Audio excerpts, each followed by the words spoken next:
அஸ்ஸலாமு அலைக்கும். விளக்க உரை 205 அரியாசனம். இப்போது நபி சுலைமான் அவர்கள் கூறுகிறார்கள், இது என்னுடைய இரட்சகனின் அருளினால் எனக்கு கிடைத்ததாகும். அவருக்கு நான் நன்றி காட்டுகிறேனா இல்லை நன்றி துரோகம் செய்கிறேனா என அல்லாஹ் என்னை சோதிக்கிறான் என்று கூறி முடிவில் இது எனது இரட்சகனின் பேரருள் என்று நன்றி கூறினார்கள். எவர் அவனுக்கு நன்றி காட்டுகிறார்களோ அவன் மீது இறை அருட்கொடை பெருகுகிறது. இப்போது அந்த அரியாசனத்தில் சில மாற்றங்களை செய்து பில்கீஸ் இது தனதல்ல என கூறும் அளவுக்கு மாற்றம் செய்யப்பட்டது. மேல்பாகம் கீழ்பாகமாகவும் கீழ்பாகம் மேலாகவும் மாற்றப்பட்டதை பில்கீஸின் அறிவு கூர்மையை சோதிக்கவும் இது செய்யப்பட்டது. இப்போது பில்கீஸ் வந்து சேர்ந்ததும், உமது அரியாசனம் இப்படித்தான் இருக்குமா என்று கேட்கப்பட்டது. ஆனால் பில்கீஸோ என்னுடையதுதான் என்று கூறாமல் இது அதை போன்றே உள்ளது என்று சாதுரியமாக சொல்லி, அத்துடன் உங்களை பற்றி நான் கேள்விப்பட்டுள்ளேன், நாங்கள் முற்றிலுமாக உங்களுக்கு கீழ்ப்படிந்து முஸ்லீமாக ஆகிவிட்டோம் என்றார் அரசி. இதை வசனம் 42 நாம் கவனிக்க வேண்டும்.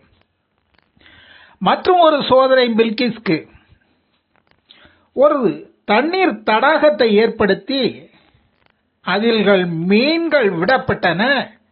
அதன் மேல் கண்ணாடி பளிங்கு கல்லால் மூடி அதன் ஒரு கடைசியில் நபி சுலைமான் அவர்கள் ஒரு நாற்காலியில் அமர்ந்தார்கள்.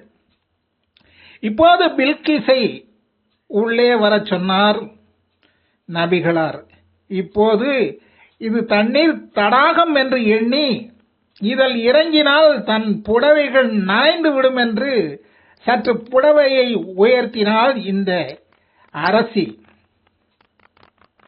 அதன் பின் சுலைமான் நபி உண்மை நிலையை அந்த அரசிக்கு தெரிவித்தார்கள்.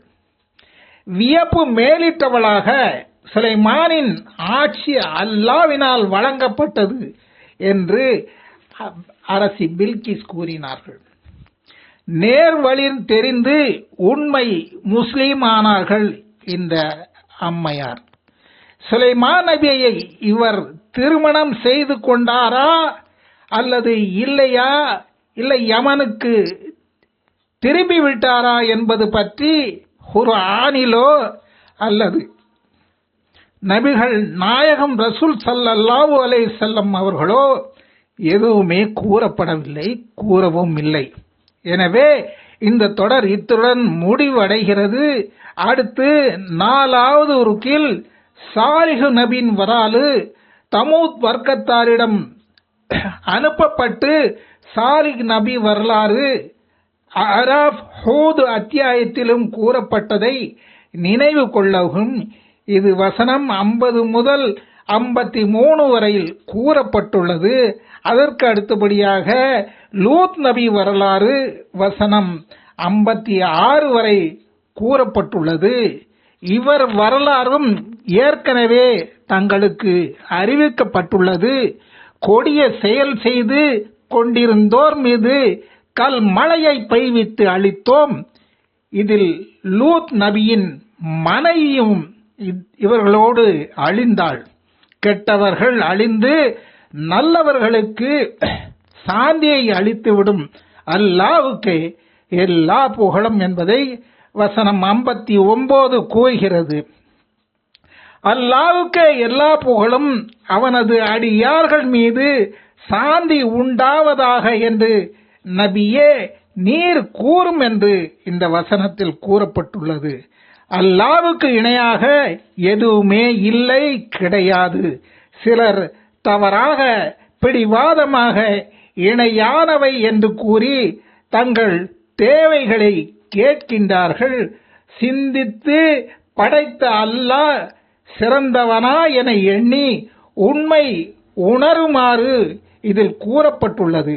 இத்துடன் ஜூஸ் 19 மூடி வருவதை சிறிது தாங்கள் குர்ஆனை பிரட்டி கவனித்து பார்க்கவும். மீண்டும் தொடர்கிறோம். ஆமீன். வஸ்ஸலாம்.